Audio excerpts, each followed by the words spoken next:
I spoke to Kylie a little earlier.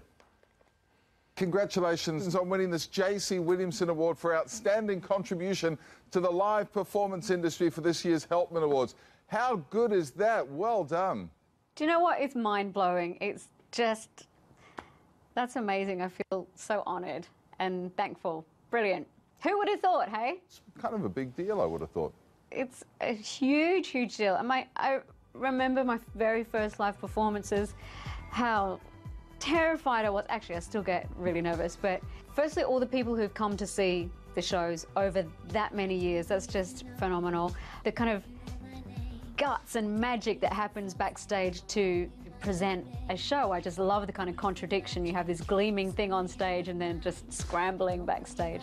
So I'm thinking about all the really hard work that's gone into all of those shows, and how amazing it is every time for me to come back to Australia and be performing at home. There's nothing can replace that. I can perform anywhere in the world, but really, when you're at home and you get to say it's good to be home, I mean it, and it's amazing. You've won every imaginable award, I think, over the past 25 years. Where does this one sit in the sort of order of things? I do feel a great sense of achievement with this one, because there's no way to learn that craft. You just have to go out and do it. And because when I started in music, I kind of started at the top of the charts, but I hadn't earned my stripes with performance. And so on a very public stage, I had to learn what to do, basically. Luckily, I've got a shelf with a few awards on it, but this one really is going to take pride of place. That one goes straight to the pool room, don't worry about that. Hey, it's going straight to the pool room, for sure. Well, when you split from Terry Blamey, your longtime manager, everyone thought, what's she doing, where's she going? And this, as you say, is a bold new move. And of course, you get to hang out with Beyonce and Jay-Z and a Barbie every Sunday afternoon. I believe that's in the contract as well. No, well, maybe it's somewhere in the small print.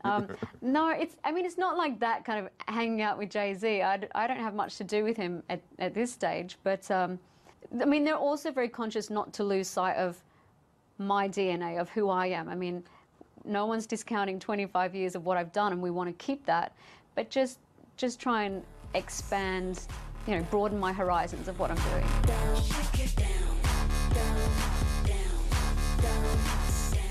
The Skirt song that was all over the internet a little while back, that's a taste of where you're heading? It's an amuse-bouche. It's probably not the whole meal, but that's a little taster. Taste test. I think it worked really well because it just kind of shook people up, thinking, okay, she's been talking and talking about being in the studio. Just as a bit of a jolt to the system, I think it's been brilliant. Fans have been responding really, really well to it. My whole album is not going to be like that, but that is definitely an influence. Kylie, congratulations on the J.C. Williamson Award, and which will be presented at the Helpmans, of course. Lots of love from all your friends and fans in Australia, and hearty congratulations. Miss you all. You're making me very homesick talking to you. Good on you, darling. Thank you. Yes. Big round of applause for our Kylie. Isn't she an absolute sweetheart, huh? She's a legend.